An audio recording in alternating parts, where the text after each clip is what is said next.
कानपुर के पालिका स्टेडियम में बने आधुनिक मल्टी स्पोर्ट्स कॉम्प्लेक्स का संचालन और रखरखाव ट्रांसटेडिया करेगा। प्रधानमंत्री नरेंद्र मोदी के विजन स्पोर्ट्स को आगे बढ़ाने वाली इंडिया की सबसे बड़ी स्पोर्ट्स कॉम्प्लेक्स का निर्माण करा रही है ट्रांसटेडिया के अधिकारी। पालिका स्टेडियम में बने कॉम्प्लेक्स की सुविधाओं को देखकर बेहद गदगद है।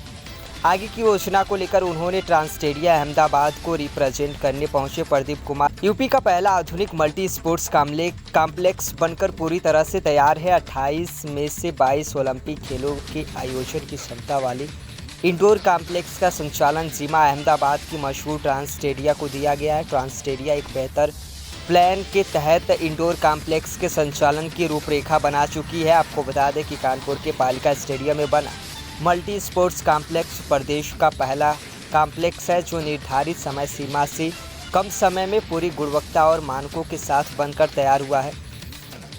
निर्माण करने वाली कंपनी MHPL की कार्यक्षमता की तारीफ खुद पीएम मोदी और सीएम योगी ने की थी और बनारस में पीएम मोदी ने ड्रीम प्रोजेक्ट 10 गुना बड़े इंडोर कॉम्प्लेक्स को बनाने की जिम्मेदारी भी MHPL को मिली है। ट्रांसटेडिया को रिप्रेजेंट करने पहुंचे प्रदीप कुमार ने कहा कि यूपी के कानपुर के इस कॉम्प्लेक्स के डिज़ाइन और निर्माण कार्य को लेकर वो बेहद खुश है। उन्होंने बताया कि एक खास तरह से मैच के चलते फुलेला गोपीचंद ने बैडमिंटन हॉल को ऑर्गेनाइज करने का जिम्मा लिया है। उन्होंने बैडमिंटन गुरुकुल का भी नाम किया है जिसके तहत 9 साल, 11 साल और 14 साल के बच्चों को भी ट्रेनिंग दी जाएगी। वहीं ट्रेन बच्चों को हैदराबाद भेजा जाएगा, जबकि हैदराबाद के कोचेस बुलाए गए। इसके अलावा बेहतरीन टेक्निक से लैस करने के लिए फॉरेन कोच को भी बुलाया जाएगा। प्रदीप कुमार ने बताया कि आर्थिक रूप से कमजोर ऐसे बच्चे जिनमें टैलेंट भरा हुआ है, ऐसे बच्चों को भी खेलों में डेवलपमेंट करने का काम किया जाएगा। आप इस पूरे कॉम्प्लेक्स का संचालन करेंगे, क्या प्लान है, कैसे आगे शुरू करें? यस। मैं प्रदीप कुमार हूँ, मैं ट्रांसटेडिया अहमदाबाद को रिप्रेजेंट कर रहा हूँ। ट्रांसटेडिया के बारे में आपको बताना चाहूँगा कि माननीय नरेंद्र मोदी जी जब मुख्यमंत्री थे गुजरात के, तो उन्होंने प्ले और पे की स्कीम निकाली थी, जिसके अंतर्गत हम लोगों ने एक कॉम्प्लेक्स बनाया था। कंकड़ियाँ एक वहाँ पे तालाब का था, उसको डेवलप करके एक स्पोर्ट्स कॉम्प्लेक्स बनाया था। उस स्पोर्ट्स कॉम्प्लेक्स में हमारे पास सभी आधुनिक सुविधाएँ हैं, जितने भी इंडोर गेम्स हैं, आउटडोर गेम्स हैं, और हमारे पास एक एक्सपर्टाइज था कि हम उसको प्रधान जो मंत्री हैं मोदी साहब, उनकी जो विज़न है या उनके जो कार्यक्रम है स्पोर्ट्स के बारे में, उसको इम्प्लीमेंट कर सकें। और इसी योजना के अंतर्गत पे एंड प्ले स्कीम के अंतर्गत उन्होंने हमको बॉम्बे एयरपोर्ट के पास एक कलिंगा यूनिवर्सिटी का आयोजन करने को दिया है, जिसका कि हम लोग स्पोर्ट्स यूनिवर्सिटी कन्वर्ट करेंगे। वो शायद इंडिया की सबसे बड़ी यूनिवर्सिटी होगी जो कि स्पोर्ट्स को ऑर्गेनाइज करेगी। यहाँ पर कानपुर में जो ये कॉम्प्लेक्स बनाया गया है, इसके संचालन हेतु हम लोगों ने अप्लाई किया था और नगर निगम ने और नगर स्मार्ट सिटी लिमिटेड ने हमको इसका जिम्मा दिया है, जिसके नेक्स्ट 25 ईयर्स हम इसको ऑपरेट करेंगे।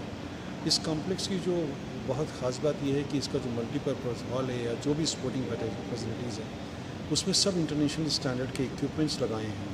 कुछ इम्पोर्टेड हैं, जो विशेष रूप से आपको बताना चाहूँगा कि यूनिक्स के हम सब मैट लगा रहे हैं। और यूनिक्स के मैट लगाने का फ़ायदा ये हुआ कि फुलेला गोपीचंद जी ने एग्री किया कि हम इस कॉम्प्लेक्स को एक नाम देंगे, और उन्होंने अपना नाम दिया और उसका नाम उन्होंने रखा बैडमिंटन गुरुकुल, जिसको कि वो खुद संचालन करेंगे। तो उसमें उनकी एक स्कीम होगी जिसमें कि हम 9 साल, 11 साल, 14 साल के बच्चों को ट्रेनिंग देंगे और उनका एक्सचेंज प्रोग्राम करेंगे। बच्चे यहाँ भी ट्रेन होंगे, फिर वो हैदराबाद जाएंगे, हैदराबाद से कोचेज़ आएंगे, हमारे कोचेज़ जाएंगे, और इसीलिए उन्होंने यहाँ पर जो कोचेज़ का अपॉइंटमेंट है अपने हाथ में लिया है। लेकिन उसके अलावा भी हम यहाँ एक फॉरेन कोच का अपॉइंटमेंट कर रहे हैं, जो कि यहाँ के बच्चों को, लोकल बच्चों को डेवलप करेंगे।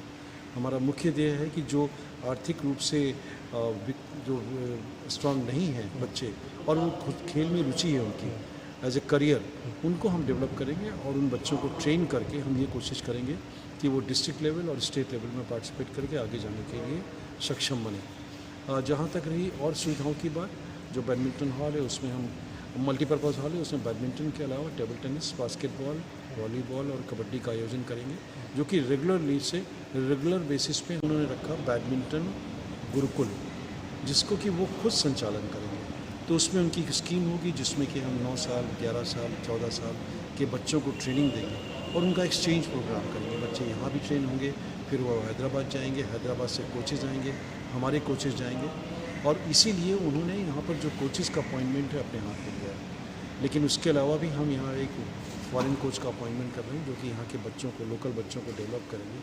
हमारा मुख्य ध्येय है कि जो आर्थिक रूप से जो स्ट्रांग नहीं हैं बच्चे और वो खुद खेल में रुचि है उनकी एज ए करियर, उनको हम डेवलप करेंगे और उन बच्चों को ट्रेन करके हम ये कोशिश करेंगे कि वो डिस्ट्रिक्ट लेवल और स्टेट लेवल में पार्टिसिपेट करके आगे जाने के लिए सक्षम बने। जहाँ तक रही और सुविधाओं की बात, जो बैडमिंटन हॉल है उसमें हम मल्टीपर्पज़ हॉल है, उसमें बैडमिंटन के अलावा टेबल टेनिस, बास्केटबॉल, वॉलीबॉल और कबड्डी का आयोजन करेंगे, जो कि रेगुलर बेसिस पे हम वहाँ पर बच्चों को ट्रेन करेंगे और उस ट्रेनिंग के दौरान हर गेम में एक स्पेशल कोच होगा।